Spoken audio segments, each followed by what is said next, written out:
The quick-talking Southern belle with a penchant for murder is back with her daughter and son in the second season of the Netflix dysfunctional family drama, Ginny and Georgia. There's angst, raging emotions, and of course some melodrama. But is this season worth binging? Burdened with the new understanding that her stepdad Kenny didn't die of natural causes, Ginny must deal with the fact that Georgia not only killed, but she killed to protect Ginny. And in the midst of it all, Georgia is trying to plan a wedding with Paul, but the past never stays buried for long. So this season picks up basically where the first season left off, with Ginny and Austin running away from Georgia after learning some of the scary truths about her. Now, the cast is back, and the ensemble, it works well together, even though the interactions are typically a hugely chaotic stream of yelling over each other.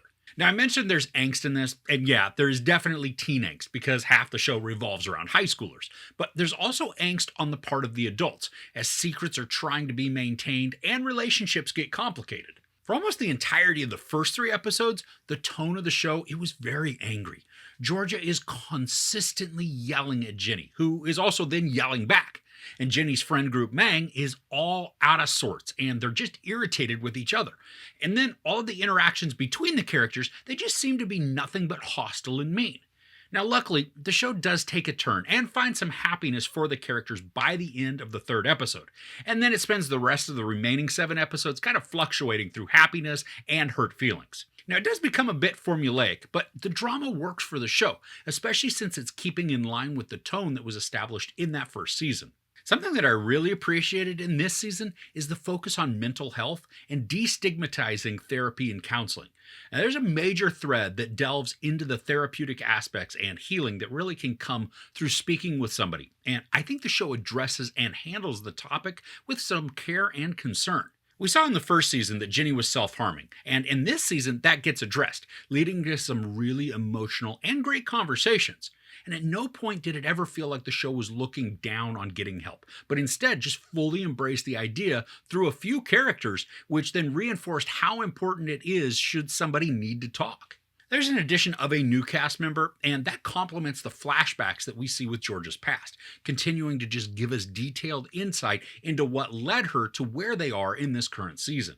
Now, if you like some of the darker drama from the first season, this one continues with it, and it creates some good character tension through actions and observations by other characters.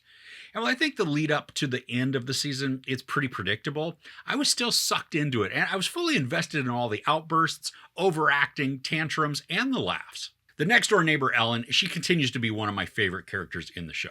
She's quirky, but also so straightforward that she's actually really funny.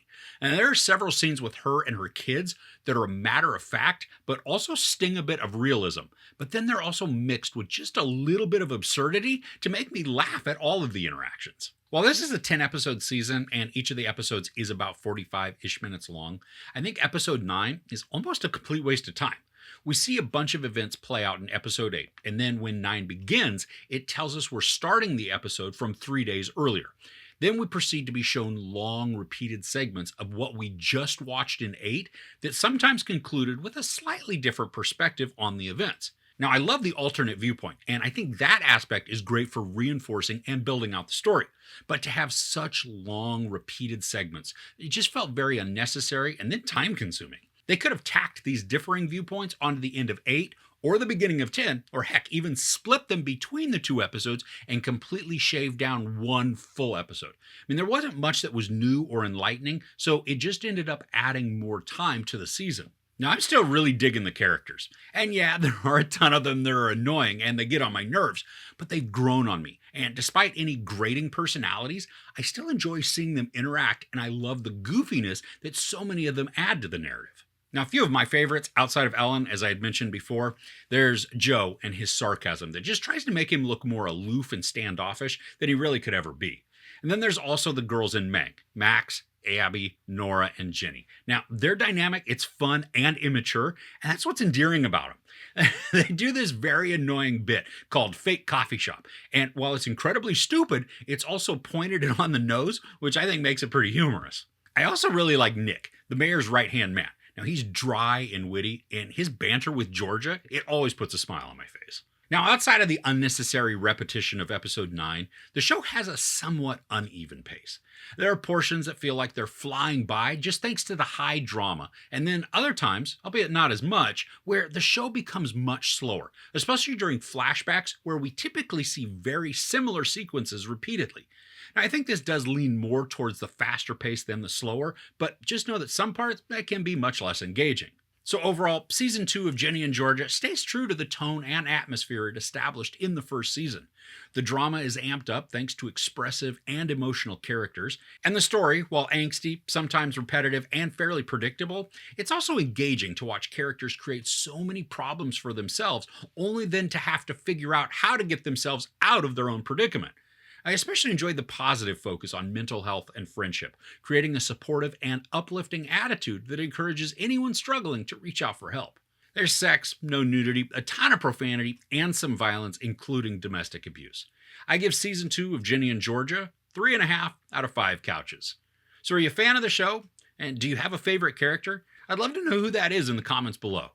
If you enjoyed this review, please give it a like. Also, don't forget to share and subscribe. I'm Chris. This is Movies and Munchies. Thanks for couching with me.